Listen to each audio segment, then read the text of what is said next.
Sin respuesta es una pausa. Es cuestionarnos. Es búsqueda. Es curiosidad. Es ir más lejos. No somos producto terminado. Sin respuesta. Jorge Andere y Pepe Carvajal. Pues vamos a presentar a Eduardo Andere, que es ahora pues la persona que vamos a entrevistar porque va a tocar un tema muy interesante basado en un libro que ha creado, que ha investigado.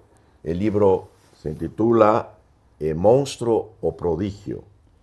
Y creo que podemos aprender muchísimo. ¿Quién de los que estamos aquí no estamos inquietos y con ciertos temores acerca de qué va a pasar con la inteligencia artificial? Yo hace muchos años, Pepe, me acuerdo de Alvin Toffler, que escribió El shock del futuro. Bueno, no se atisbaba para nada este cambio que hemos vivido. Y uno que nació en una consola y ahora le presentan la inteligencia artificial. Imagínate la flexibilidad que se requiere. Pero antes de hablar del tema, quiero presentar el currículo de Eduardo. Voy a tener que leerlo porque la verdad es difícil aprenderse de memoria todo lo que ha estudiado mi hermanito. Digo, ya ven que en la familia se dan los listos y los otros, ¿no? Entonces, yo soy parte de la raza, del resto.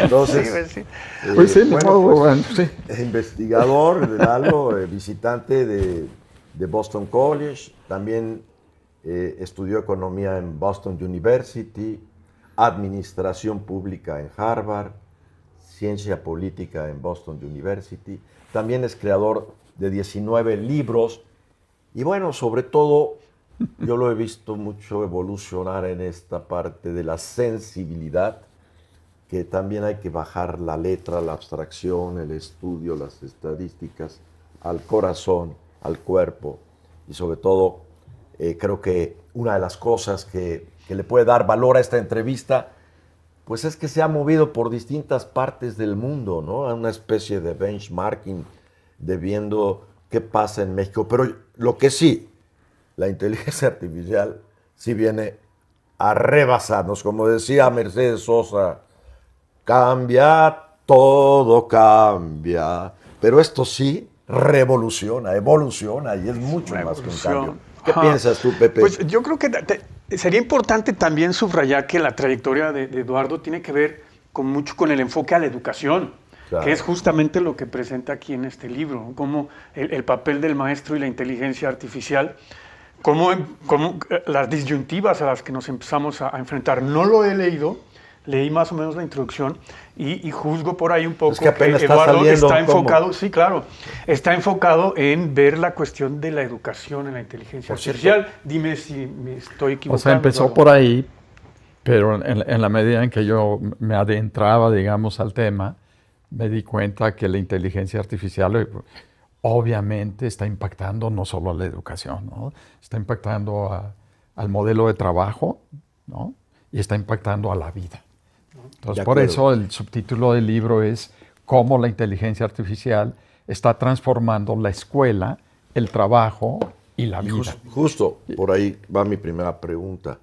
Y bueno, agradecerte que te tomes el tiempo. Sé que van a presentarlo en la FIL de Guadalajara y en algunos otros lugares, ¿no? De acuerdo. Y qué padre y qué gusto que en México haya investigadores como tú. No porque seas mi hermano, ¿no? Ya te dije que yo soy del pópulo, ¿no? Que se va moviendo conforme va haciendo los surcos en el camino, ¿no? Pero se hace camino al andar, se hace camino al andar. ¿Cómo el ruso que... Esto empezó a moverme cuando el ruso, ¿cómo se llama? Kasparov, que le ganó la máquina. En 1997, desde entonces sabemos que esto de la inteligencia artificial tiene un gran potencial, ¿no?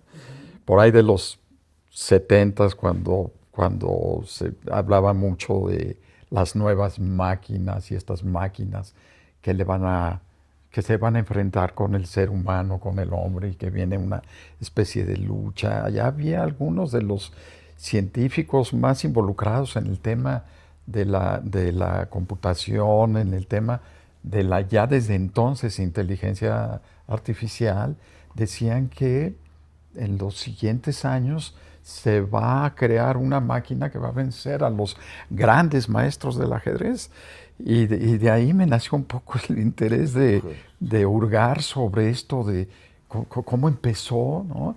Y de qué manera se detonó esto de la inteligencia artificial, si ya se estaba gestando pues desde la mitad del siglo pasado. Sí, es un de tema. tal manera que alrededor de 1974, o por lo menos en el primer quinquenio de los 70, algunos de estos científicos decían, en pocos años habrá una máquina que venza a los grandes maestros. Y esto era inconcebible, digamos, Claro. para las personas que estaban metidas en este mundo, ¿no? Y es que lo que sé de eso es que las primeras máquinas de ajedrez les enseñaban a mover las piezas, les enseñaban jugadas, y así era como jugaban, y entonces las podías vencer.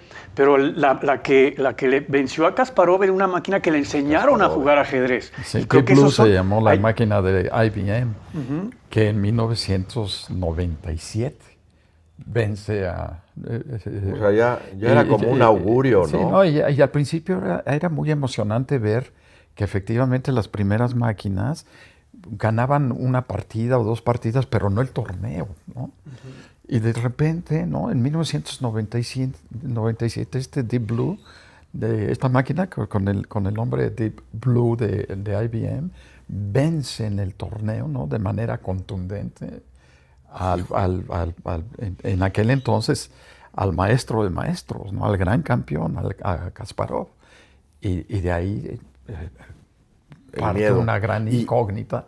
¿Qué va a pasar con este encuentro entre la máquina y el hombre? Justo yo ¿no? te quiero preguntar, antes de entrar a los prodigios, me gustaría empezar, si estás de acuerdo, con los miedos, ¿no? Tenemos temores. Bueno, esto no es nuevo, ¿no? La digitalización Claro. que vino con la pandemia acelerando el proceso, y pues por lo menos nosotros damos muchos entrenamientos a través de línea.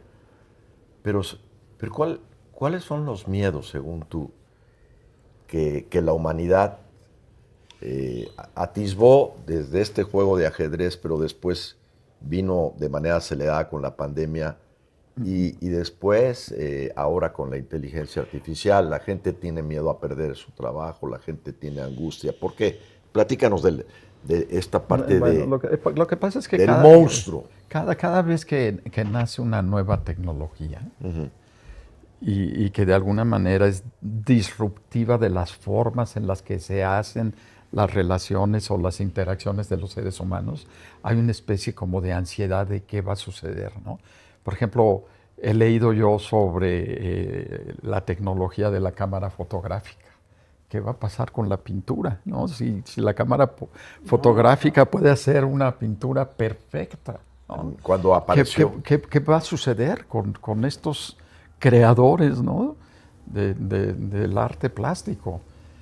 Y bueno, lo que surgió derivado de esta interacción entre el hombre y la tecnología fue un nuevo estilo de pintura, el impresionismo, ¿no? Y probablemente si no hubiéramos tenido la tecnología esta disruptiva de la fotografía, no hubiera nacido el impresionismo. Haciendo retratos y seguiríamos haciendo paisajes tratando de hacer perfecto lo que es imperfecto, ¿no? O sea, lo disruptivo finalmente provoca una cambio. evolución. Exacto, y una Pero evolución. entonces, de alguna manera, aún que sea un poco de angustia y miedo de lo que va a pasar, hay que verlo con apertura. Hay que verlo, exacto, hay que verlo con apertura y hay que verlo con entusiasmo. Sin embargo, obviamente, a través de los años hemos vivido varias experiencias de tecnología disruptiva que han generado momentos de mucha ansiedad. Y lo que hace la tecnología, a la vez que beneficia, ¿no? Que te dice, caray, esto nos va a ayudar en ABC, también crea ansiedad porque hacíamos las cosas de una manera y ahora las vamos a tener que hacer de otra. Ajá. Si antes enseñábamos las funciones básicas de la aritmética con el ábaco, ¿no? Sí. Cuando aparece la regla de cálculo, dices, ¿qué onda, no? O sea, la regla de cálculo tenía un potencial enorme en comparación con la rapidez y el tipo de cálculos que podía hacer. Y luego nace la calculadora, ¿no? Y entonces se muere la regla de cálculo, sí. Ya nada más queda como una pieza, ¿no? de museo. A los niños, ¿cuánto es 9 por 4? Obviamente no. ¿Y qué tal éramos nosotros? Repitiendo, nos hacían repitiendo de memoria. Memorizado. Y ahora no. Claro, bueno, y llega la calculadora y ¿qué haces? ¿Qué van a hacer todos estos que utilizaban la regla de cálculo? Ahora cualquier persona puede hacer este tipo de cosas, ¿no? Pero luego nace la computadora, ¿no? Y la computadora desplaza toda la tecnología. ¿Y te acuerdas cómo eran antes, Lalo? Una computadora para hacer una operación casi de Excel ocupaba un espacio enorme, ¿no? Por supuesto. Tarjetas perforadas. Los teléfonos inteligentes de ahora tienen más capacidad tecnológica que las computadoras que llevaron al ser humano a la luna, ¿no? El teléfono tiene más capacidad, ¿no? Y cuando nace el teléfono, en el 2007, en junio, el 29 de junio del 2007, nace el teléfono inteligente, ¿no? En aquella famosísima... No traen a la mano un teléfono. No, qué bueno. Está grabando el teléfono. Está grabando. Se nos fue. Cuando nace, ¿no? Y Steve Jobs presentan en esta reunión, les voy a presentar 3 nuevos productos. Y la audiencia estaba entusiasmada. ¿Cómo que 3 nuevos productos? ¿No? Oye, y ahora parece que hasta Musk va a presentar algo parecido. Bueno, andan en eso. Ahorita podemos platicar sobre eso. Pero eso les voy a presentar un nuevo iPod, ¿no? Este era el reproductor de música. Sí, me acuerdo. Y les voy a presentar un nuevo teléfono, claro, ¿no? Y una nueva forma de comunicarnos en Internet. Y dice, escuchen bien, les dice, me están entendiendo, les dice a la audiencia, entusiasmada. Y era su gente, ¿verdad? Bueno, no, era en un auditorio enorme donde estaba presentando un nuevo producto. Pero ¿no? Ya era muy famoso. Lo presentaba internamente, no lo presentó No, lo presentó en público.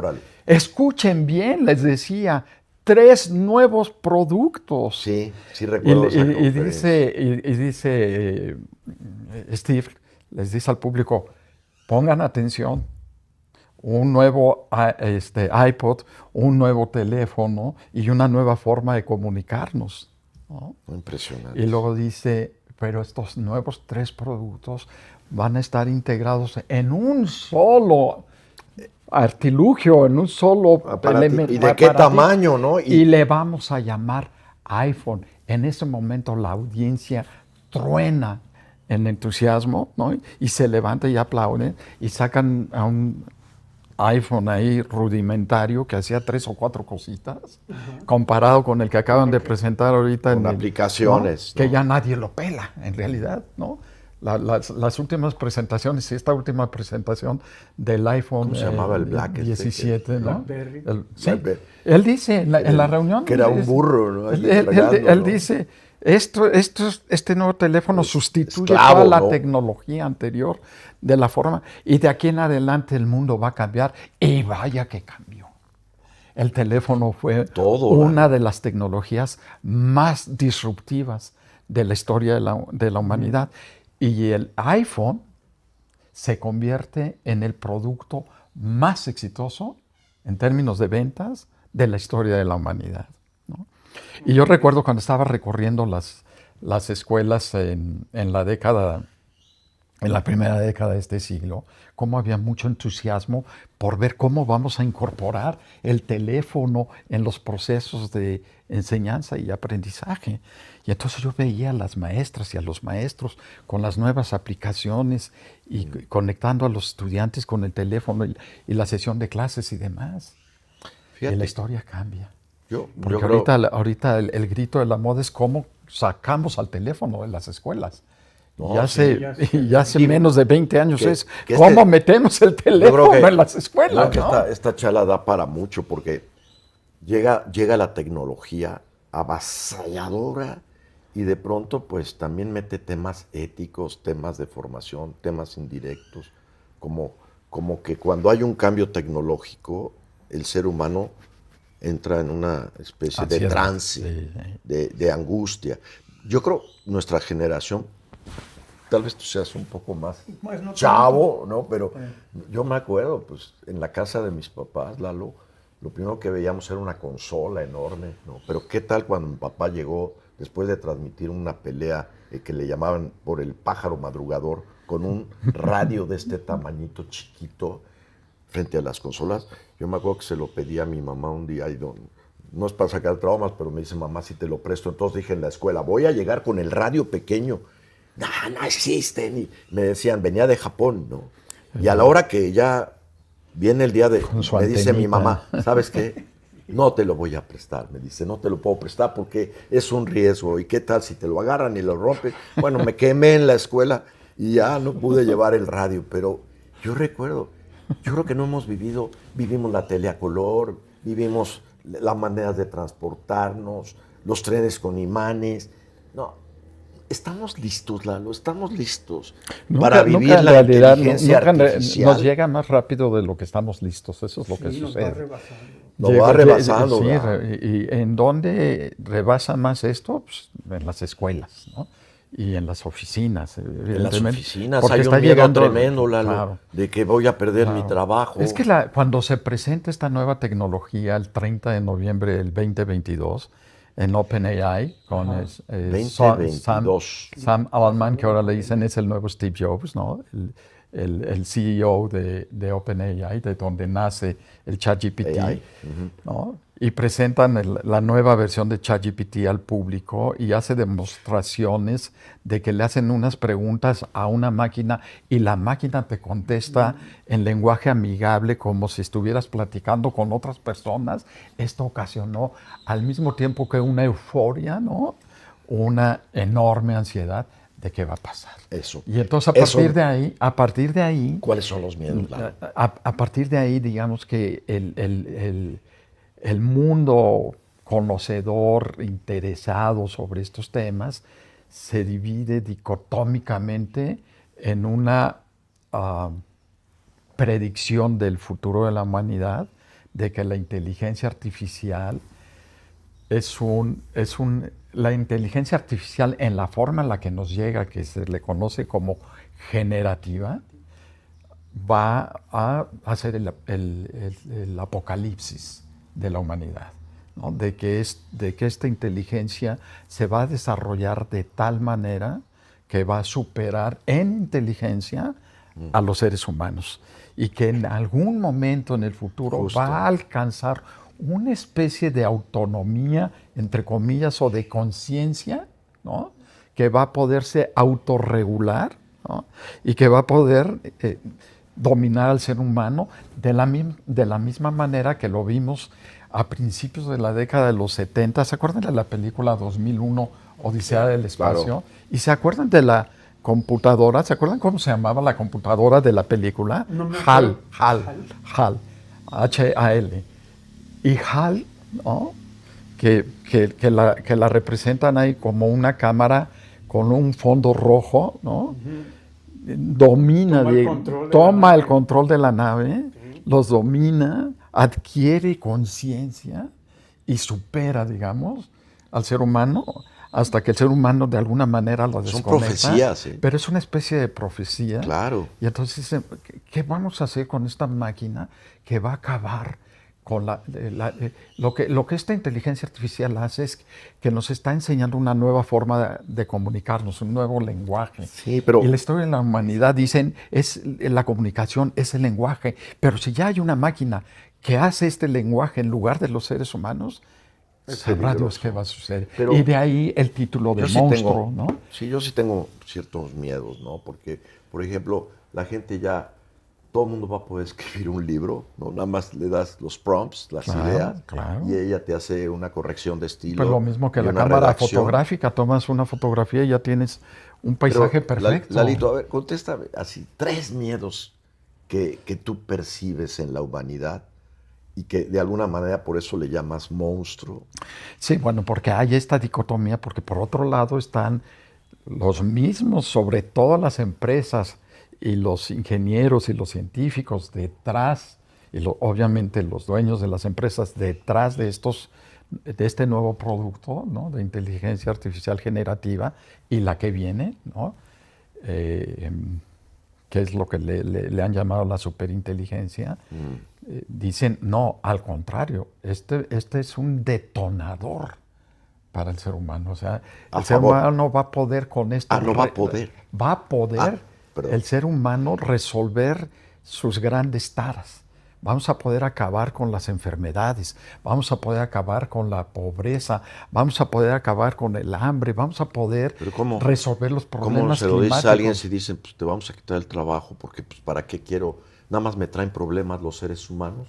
Mejor meto máquinas. Lo mismo, ¿Cómo va a resolver el hambre? Lo mismo, porque esta superinteligencia va a poder analizar más datos más rápidamente, va a poder relacionar dominios diferentes para darle respuestas a las grandes preguntas.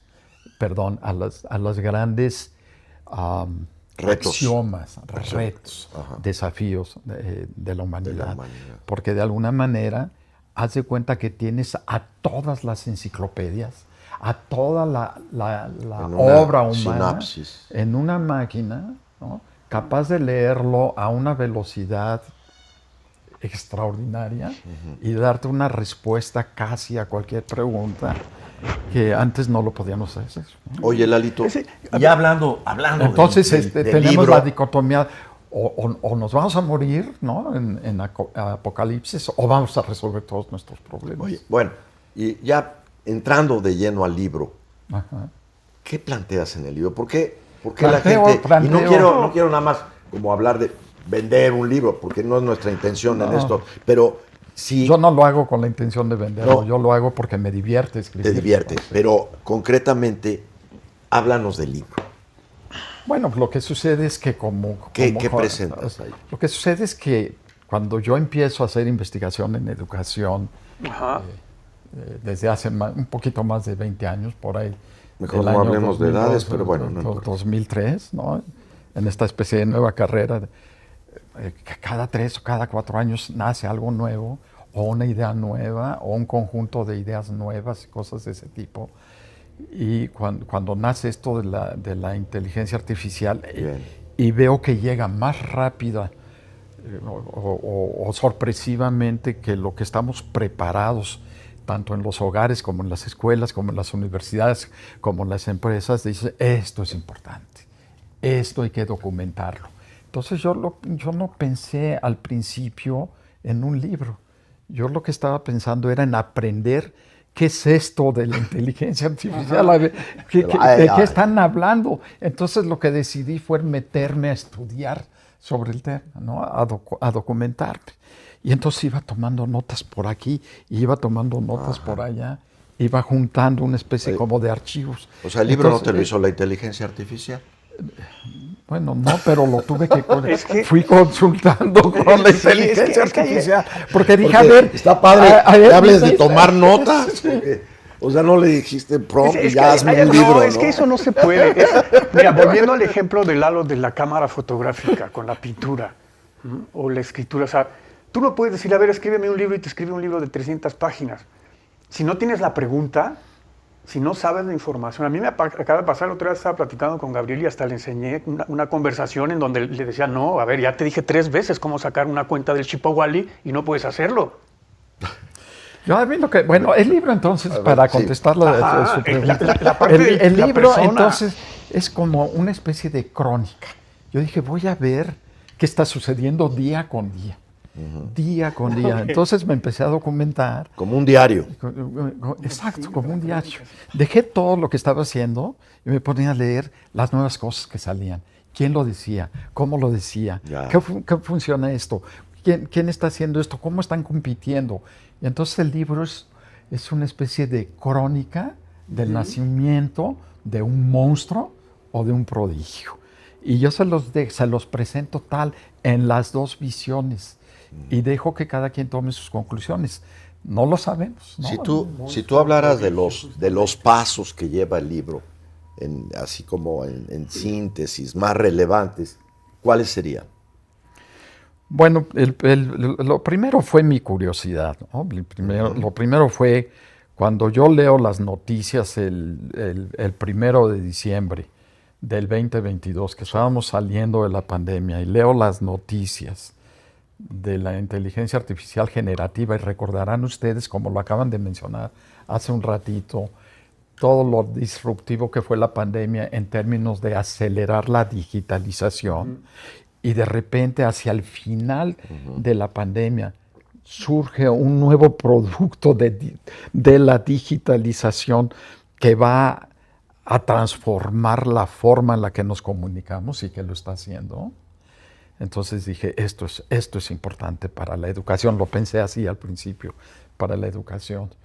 Y entonces empecé, como te digo, a juntar todos estos nuevos elementos, y tal cual como se teje un suéter. Fíjate, desde que nace, lo estuviste... Desde que nace. O sea, estuviste viendo desde la tierra, ¿no? Cómo va fluyendo. Sí. O sea, el primer día que oíste la noticia empecé a escribir. Empecé a leer, y luego empecé a tomar mis notas. Y luego dije, caray, esto se puede ir construyendo, ¿no? Primero pensé en un artículo, y luego dije, no. Qué guardadito te lo tenías, porque yo no sabía que estabas escribiendo un libro hasta que de pronto salió. Ni yo tampoco. Entonces el primer paso... Ahí está todo lo que anotó. Ese sería como el primer paso. O sea, es un libro que realmente también es disruptivo, como la misma inteligencia artificial, porque se ha escrito, se habla mucho, pero a nivel profundo... Mira, no he visto reflexión tal, ¿no? Tal y como es un libro de crónica, pero también, si ustedes se han dado cuenta, hay muchas noticias que surgen de lo maravilloso que es el ChatGPT, o Gemini, o Perplexity, o las diferentes versiones de las diferentes compañías de esta inteligencia artificial generativa, que popularmente se les conoce como chatbots, ¿no? O sea, máquinas para chatear, para conversar, ¿no? No, y en eso la conversación es muy fuerte. Y entonces lo que yo dije, ¿qué vamos a hacer con esto? Si ni siquiera los que lo hacen saben a dónde va a llegar. Ellos mismos se han sorprendido de la forma en la que responden estos chatbots. Sí, porque tú los vas... Y entonces me da